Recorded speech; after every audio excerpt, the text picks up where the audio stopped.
पहले के वक्त में जब भी हम इंडियन सिनेमा की बात करते थे तो हमारा मन सिर्फ एक चीज पे फोकस करता था, बॉलीवुड। ये एक ऐसा फेज था जब हमारी फिल्म इंडस्ट्री का मतलब बस मुंबई और बॉलीवुड के स्टार्स से होता था। बॉलीवुड ही था जो फिल्म इंडस्ट्री का एक ही राजा था। साउथ के सिनेमा को उतना रिकॉग्निशन नहीं मिलता था। अगर हम बात करें 2000s की, तो जो 2000 फिल्म्स इंडिया में बनती थी उनमें से ज्यादातर बॉलीवुड का हिस्सा होती थी। अभी भी अगर हम इंटरनेशनल स्टेज पे देखें तो इंडिया का सिनेमा बॉलीवुड का ही हिस्सा माना जाता है। साउथ की सिनेमा को उतनी एक्सपोजर नहीं मिलती है। तब हमेशा एक सवाल होता था, साउथ का सिनेमा किस तरह बॉलीवुड को कम्पीट कर पाएगा। बट रिसेंट ईयर्स में सब कुछ बदल गया। विदेशों में इंडियन सिनेमा का मतलब शाहरुख खान और बॉलीवुड ही समझा जाता था। इसलिए जब भी RRR जैसी फिल्म बनती है तो डायरेक्टर राजामौली को बार बार ये क्लैरिफाई करना पड़ता है।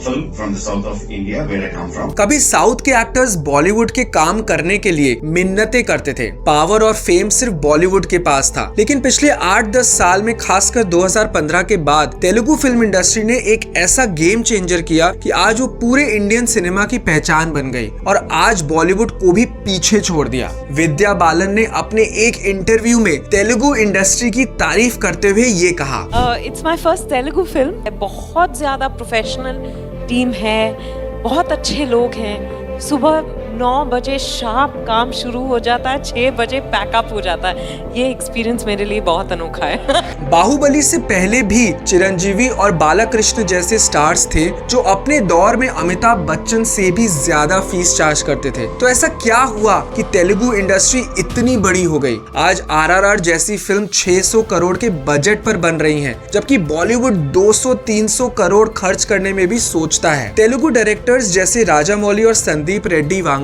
बॉलीवुड एक्टर्स को लेकर 900 करोड़ की फिल्में बना रहे हैं। प्रभास, रामचरण, जूनियर NTR, अल्लू अर्जुन और विजय देवरकोंडा जैसे स्टार्स भी फैन फॉलोइंग नॉर्थ इंडिया में वाइल्ड फायर की तरफ बढ़ रही है। इंडिया में फिल्में सुपरस्टार्स के नाम पर बिकती हैं। जैसे हॉलीवुड की पहचान उनकी फ्रेंचाइजी फिल्मों से होती है, वैसे इंडिया में सलमान खान जैसे बड़े नाम की वजह से मूवी थिएटर में भीड़ लगती है। आज के समय में बॉलीवुड में 3 बड़े सुपरस्टार्स हैं, शाहरुख खान, सलमान और आमिर। लेकिन इनके साथ भी प्रॉब्लम है। शाहरुख अब 2-2 साल गायब रहते हैं। आमिर डिवोर्स के बाद रीमेक्स पे फंसे हैं। उनकी फिल्म लाल सिंह चड्ढा फ्लॉप हो गई। सलमान खान का लाइनअप अच्छा है, लेकिन वो उतनी मेहनत नहीं कर रहे जितनी उन्हें करनी चाहिए। और अगर बजरंगी भाईजान जैसी मेहनत उन्होंने की तो ही कुछ होगा। दूसरी तरफ तेलुगु इंडस्ट्री में 6-7 A-लिस्ट सुपरस्टार्स हैं। अल्लू अर्जुन, रामचरण, जूनियर NTR, महेश बाबू, पवन कल्याण, विजय देवरकोंडा। जब एक इंडस्ट्री के पास इतने बड़े नाम होंगे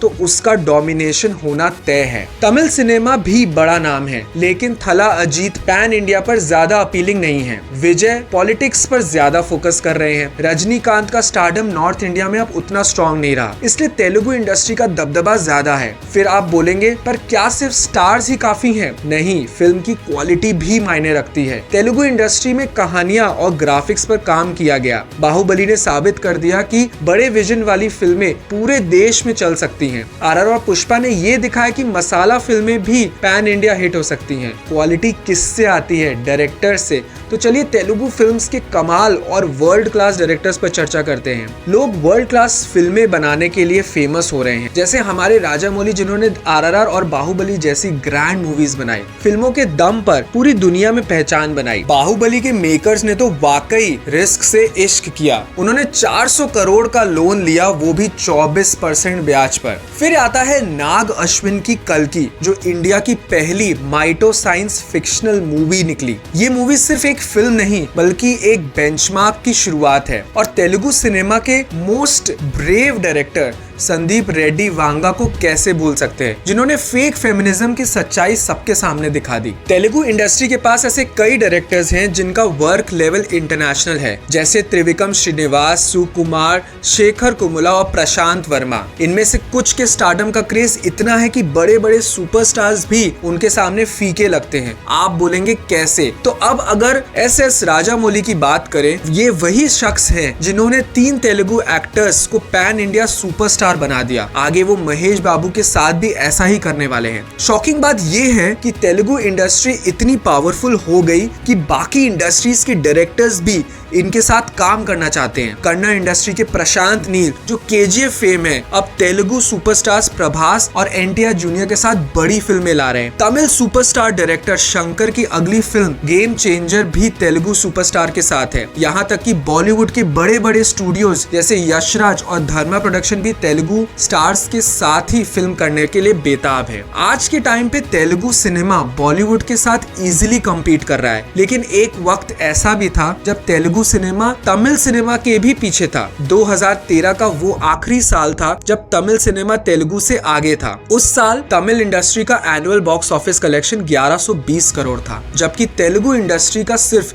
860 करोड़। फिर 2014 आया जब तेलुगु सिनेमा ने तमिल सिनेमा को पीछे छोड़ दिया और तब से लेकर 2024 तक तेलुगु सिनेमा तमिल से आगे ही है। पिछले साल तमिल इंडस्ट्री के बड़े सुपरस्टार विजय और रजनीकांत ने अपने करियर्स की बिगेस्ट हिट्स दी। विजय की लियो का कलेक्शन 600 करोड़ के आसपास था और रजनी सर की जेलर ने ऑलमोस्ट 700 करोड़ कमाए। लेकिन इतनी बड़ी हिट्स के बाद भी लास्ट ईयर तेलुगु सिनेमा सबसे आगे थी। तमिल सिनेमा ने 1961 करोड़ कमाए, जबकि तेलुगु सिनेमा ने 2265 करोड़। एक टाइम था जब तमिल सिनेमा तेलुगु सिनेमा के काफी आगे थी, लेकिन अब 2024 में तमिल सिनेमा उसके आसपास भी नहीं है। और 2021 वो हिस्टोरिकल साल था जब तेलुगु सिनेमा ने हिंदी सिनेमा को पीछे छोड़ दिया। उस साल बॉलीवुड का डोमेस्टिक बॉक्स ऑफिस ग्रॉस सिर्फ 717 करोड़ था, जबकि तेलुगु सिनेमा का 1118 करोड़। पहली बार एक रीजनल इंडस्ट्री ने बॉलीवुड को हरा दिया और ये तेलुगु सिनेमा के लिए एक बड़ी अचीवमेंट थी। लेकिन बॉलीवुड ने भी लास्ट ईयर कमबैक किया जब उसने 5000 करोड़ से ज्यादा कमाए। फिर भी लगता है कि इस साल तेलुगु सिनेमा वापस डोमिनेट करेगी, क्योंकि कई बिग मूवीज जैसे Pushpa 2 pan India releases just अभी रिलीज हुई हैं। सोचने की बात यह है कि एक टाइम था जब साउथ की 4-5 इंडस्ट्री मिलकर भी बॉलीवुड को नहीं हरा पाती थी, और अब सिर्फ तेलुगु इंडस्ट्री ने बॉलीवुड को काफी पीछे छोड़ दिया है। लेकिन बॉलीवुड की बदनाम इमेज भी इसके पीछे एक मेजर रीजन है। मीडिया हाइप, कंट्रोवर्सी और स्टार स्कैंडल्स। लोग अब बॉलीवुड को उसकी मूवीज से ज्यादा इन सब चीजों के लिए जानते हैं। एक बार महेश बाबू का एक एरोगेंट स्टेटमेंट आया था। उन्होंने ये बोला था, I mean, I don't know if I sounding arrogant, but I did get a lot of offers in Hindi. But my simple thing is, I don't think they can afford me in Hindi. So that's the reason I can't waste my time, because the kind of respect I get here, the kind of stardom I have here.